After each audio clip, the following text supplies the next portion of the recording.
BNP জামাত NCP ওনারা প্রত্যেকেই confirm করেছেন যে ওনাদের রিপ্রেজেন্টেশন থাকবে সামিটের মধ্যে, ইনঅগ্রাল সেশনেও থাকবে এবং তারপরে ওনাদেরকে আমরা একটা ব্রেকআউট রুমের ব্যবস্থা করে দিয়েছি, একটা মিটিং রুমের ব্যবস্থা করে দিয়েছি, ওখানে ওনাদের লোকজন থাকবেন।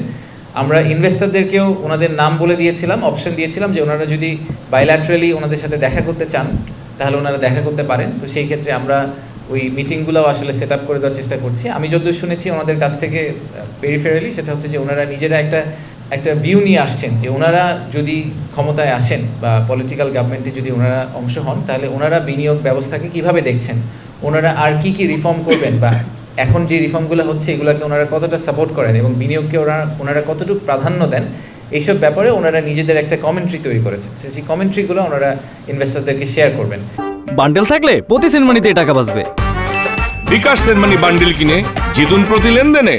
যেই কারণে আমরা এটা করার চেষ্টা করছিলাম সেটা হচ্ছে যে ইনভেস্টররা পলিটিক্যাল কন্টিনিউইটি ব্যাপারটা নিয়ে অনেক কনসার্ন রেজ করে অনেক সময়, যে এই ইন্টারিম গভর্নমেন্ট আমরা ধরেন 20টা রিফর্ম করে গেলাম, যে 20টা রিফর্ম আবার যদি পরের সরকার এসে ওই রিফর্মগুলোকে আবার উল্টা দিকে ফেরত নিয়ে যায় তাহলে তো আসলে বিনিয়োগ ব্যবস্থার কোনো উন্নতি হলো না। তা আমরা এটাই আসলে প্রুফ করার চেষ্টা করছি যে আমরা আসলে ওনাদের সাথে একসাথেই কাজ করছি এবং ওনাদের কনসেন্ট আছে এবং ওনারাও মনে করেন সবার জন্যই আসলে বিনিয়োগ ব্যবস্থা উন্নতি করাটা ইম্পর্টেন্ট। সো ওনারাও ওই সাপোর্টটা আমাদেরকে দিচ্ছেন এবং ভবিষ্যতেও বিনিয়োগকারীদেরকে দিবেন। এই পারপাসটাই আমরা আসলে ফুলফিল করার চেষ্টা করছি। আমরা খুব ভালো সাড়া পেয়েছি পলিটিক্যাল পার্টিগুলো থেকে। সো ওনাদের সবাইকে ধন্যবাদ এবং ওনাদেরকে আমরা মনে করি যে এই সামিটটা, কিন্তু আমি আগেও বলেছি সামিটটা আসলে যদিও বলা হচ্ছে বিডার অর্গানাইজ করা, বাট আই জেনুইনলি ফিল যে এই সামিটটা আসলে বিডা একা করেনি।